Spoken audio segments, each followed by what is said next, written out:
तद्धित प्रकरण के शैक्षिक अधिकार में एक नवीन सूत्र अथवा वार्तिक के साथ यहाँ पुनः एक नवीन पद की रूप सिद्धि हम देखेंगे।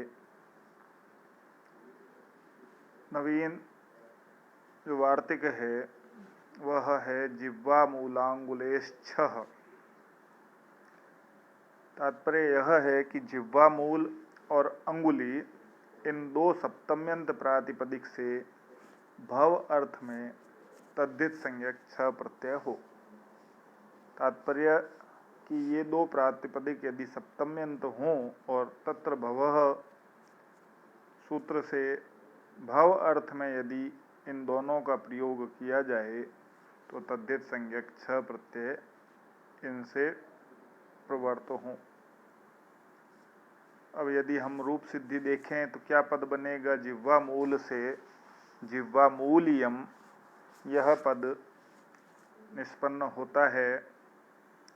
इस जिह्वा मूलियम का यदि हम विग्रह करें तो दो प्रकार के विग्रह हम करते हैं तद्धित प्रकरण में, एक लौकिक विग्रह, एक अलौकिक विग्रह।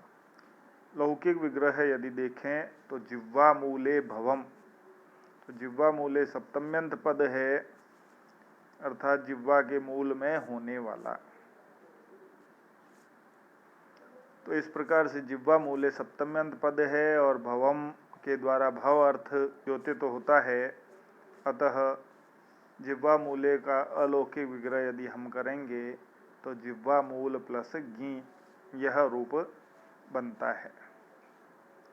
अब इस जिह्वा मूल प्लस गी इस अवस्था में हम सारा कार्य संपन्न करते हैं। तो सर्वप्रथम जो विधायक वार्तिक है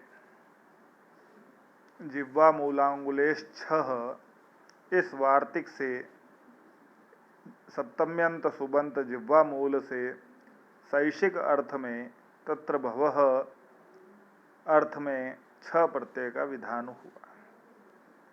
तब हमारा रूप बनता है जिह्वा मूल प्लस गी प्लस छ।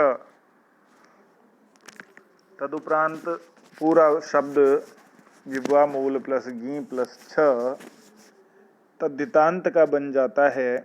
ऐसी स्थिति में कृत तद्धित समासाश्च सूत्र से तद्धितांत जिह्वा मूल प्लस गी प्लस छ की प्रातिपदिक संज्ञा होती है। प्रातिपदिक संज्ञा होने के बाद जैसा हमें ज्ञात है प्रातिपदिक में स्थित सुप विभक्ति का लुक हुआ करता है, जिसका सूत्र निर्देश किया गया है सुपो धातु प्रातिपदिकयोः। इस सूत्र से प्रातिपदिक जिह्वा मूल प्लस गी प्लस छ में स्थित सुप गी विभक्ति का लुक हुआ, तब हमारी स्थिति बनती है जिह्वा मूल प्लस छ।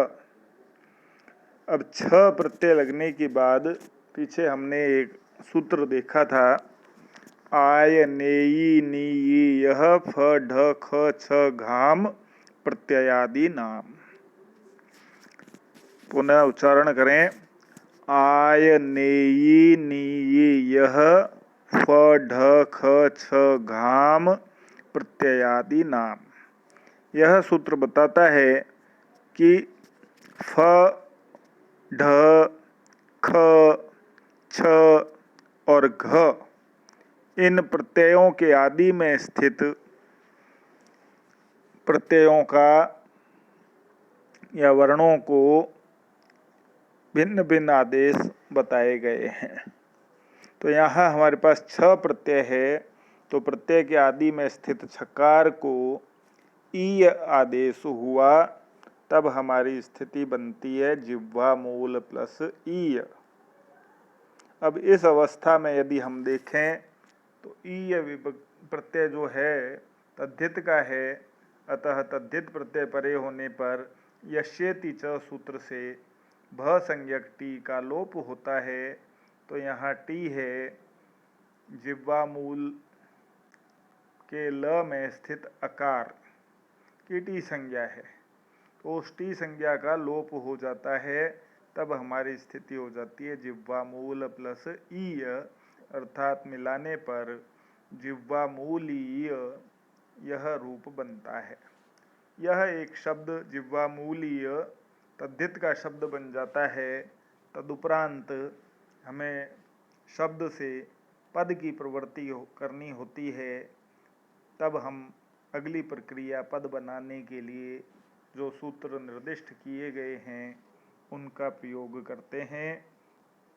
तो सर्वप्रथम सु औ जस इत्यादि सूत्र के साथ सुपः, प्रत्ययः, परश्च और ज्ञाप प्रातिपदिकात, इन सूत्रों की सहायता से प्रातिपदिक जिह्वामूलीय से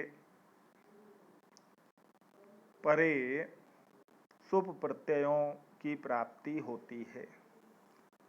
सुप प्रत्ययों में जैसा हमें ज्ञात है 21 प्रत्ययों की प्रवृत्ति बताई गई है और उन प्रत्ययों को क्रमशः प्रथमा विभक्ति, द्वितीय विभक्ति, तृतीय विभक्ति आदि 7 विभक्तियां तक कहे गए हैं और प्रत्येक विभक्ति में 3 वचन बताए गए हैं, एक वचन, द्विवचन और बहुवचन।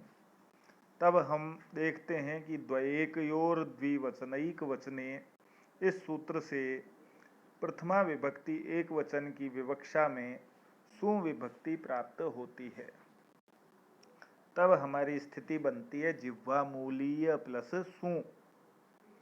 अब सु चूंकि प्रत्यय प्राप्त हुआ है तो विशेष्यानुसार जिह्वामूलियम शब्द नपुंसक लिंग का है। अतः अतोम सूत्र से विशेष्यानुसार नपुंसक लिंग अदंत से परे सु को अम आदेश हुआ। तब हमारी स्थिति बनती है जिह्वामूलीय प्लस अम। अब अम प्रत्यय परे होने के कारण से यहाँ जो सूत्र प्रवृत्त होता है वह है अमी पूर्व। अत से परे यदि अम का आकार हो तो पूर्व और पर दोनों आकारों के स्थान पर एक पूर्व रूप आदेश होता है।